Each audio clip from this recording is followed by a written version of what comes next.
Also going to read in honor of our unicorn cupcakes. I think there was some left back there.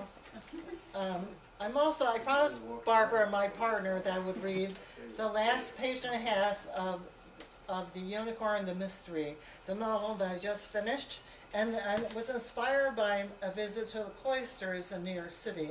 And it was inspired specifically by the Unicorn Room, the Unicorn Tapestry Room. And the Unicorn tapestries were found in the 1500s. And this is from the voice of the unicorn. I have no memory of what happened when they carried me to the castle.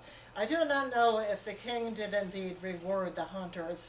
Maybe I blacked out. Perhaps whatever happened was so awful that I blocked out memory entirely. Perhaps I escaped to some mountaintop where I am currently masquerading with two horns as a ram or some other creature. I may be other places, but I am here too. I have been pondering this tapestry for a long time, but suddenly I realize something. I am sitting in a circle of the wooden fence. When people come into this room, they gaze at me sitting in that circle of the wooden fence.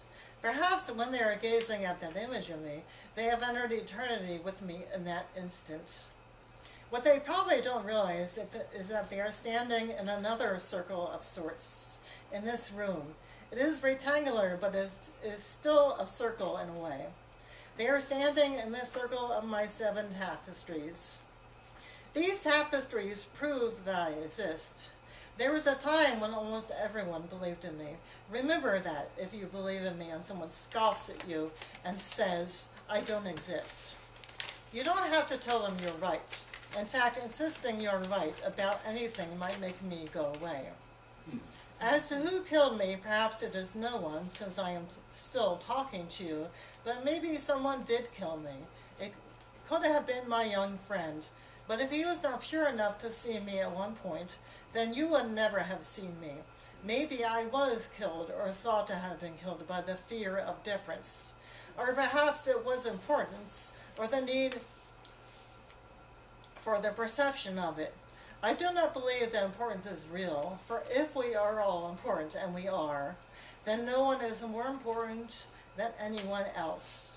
If we examine the need to be better than someone else, you will find the only reason to desire importance is that you feel unimportant. I imagine that my young friend descended into guilt, which there is no return from, and that the bishop faded into obscurity despite his ruby ring and his sundial bracelets. As for the hunters, they are no more at fault than their obedient hounds. The humans are gone, but I am still here. Don't get me wrong, I realize I am not on the physical plane, and there are things that I miss about this beautiful earth that I love. Maybe what I love the most is the sudden and unexpected delight of fireflies on a warm summer night. I hope to come back someday. Maybe the warrior princess will come rescue me. I have not given up hope, and neither should you. But do not wait for the warrior princess. Be her.